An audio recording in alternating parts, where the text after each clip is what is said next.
The Mazda 3 has earned a reputation as one of the most reliable compact cars ever built.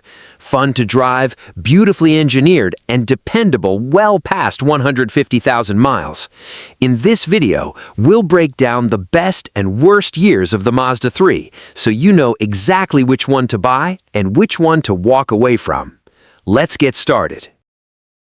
The worst years to avoid. Let's start with the years that could cost you thousands in unexpected repairs. Number 1. The Rust Buckets, 2004 to 2006, first generation. If you're shopping at the bottom of the market, you will see a ton of first-generation Mazda 3s for sale. On paper, they look great. They handle beautifully and use a spirited MZR engine. But 2004, 2005, and 2006 models possess a fatal flaw: terrible rust prevention. Mazda used substandard sheet metal and poor paint coating processes during these early years. If you live in the Rust Belt or anywhere they salt the roads, these cars rot from the inside out. Pay special attention to the rear wheel arches, the rocker panels, and the front subframe. Mechanically, these early years also suffered from transmission control module bugs that caused harsh shifting or total transmission failure. If the body is rotted or the transmission is slipping, the repair costs will instantly exceed the value of the car. If you must buy a first gen, stick strictly to 2008 or 2009 models where the metal coatings were significantly improved. Number 2. The Clutch and Electrical Nightmare 2010, second generation. Moving on to 2010, this was the debut of the second-generation smiling-face Mazda 3. Rule number 1 of car buying: never buy the first year of a total redesign. 2010 is widely considered by automotive reliability databases to be the single worst individual year for the Mazda 3. Why? If you buy a manual transmission 2010 Mazda 3, you are playing Russian roulette. These cars are plagued by premature clutch failure. Owners reported clutches wearing down to the rivets or snapping entirely at just 20,000 to 40,000 miles. Mazda actually faced class action pressure over this because they claimed it was wear and tear, but the reality was a fundamentally flawed pressure plate and fork design. On top of that, 2010 models suffer from heavy electrical gremlins.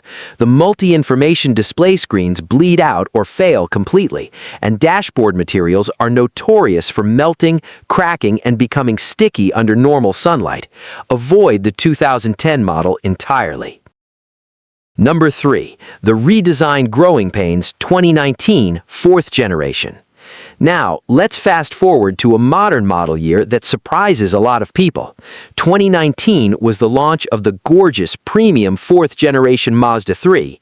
It looks incredible, but underneath that sexy sheet metal was a hornet's nest of early production bugs. The most terrifying issue is the smart brake support system. 2019 models suffered from a severe software glitch where the car's radar would falsely detect an obstacle and slam on the emergency brakes at highway speeds with nobody in front of you. Mazda had to issue a massive recall for this, but many owners still report phantom braking issues. Mechanically, 2019 models with the 2.5-liter engine equipped with cylinder deactivation suffered a major recall for defective valve springs. If a valve spring breaks, it can cause the engine to misfire or completely drop a valve, destroying the entire engine block. Combine that with freezing infotainment screens, rapid battery drains, and subpar interior rattling, and the 2019 model becomes a year you should firmly skip in favor of newer 4th gens. The sweet spot: unpacking the best years. Now that we've cleared out the garbage, let's talk about the absolute best years to buy. Number 3. The used car champion, 2017 and 2018, third generation. If you want the absolute best balance of reliability, modern features, and affordable pricing, you need to buy a 2017 or 2018 Mazda 3. These represent the absolute pinnacle of the third generation. By 2017, Mazda gave this car a brilliant mid-cycle refresh. First, they fixed the mechanical gremlins. The 2.0 and 2.5-liter naturally aspirated SkyActiv-G engines were completely dialed in. They don't burn oil, they don't leak, and they regularly cross 200,000 miles with nothing but basic fluid changes. Second, Mazda drastically improved the cabin experience. They added significantly more sound insulation to the door panels and floorboards, fixing the loud highway road noise that plagued the 2014 to 2016 models.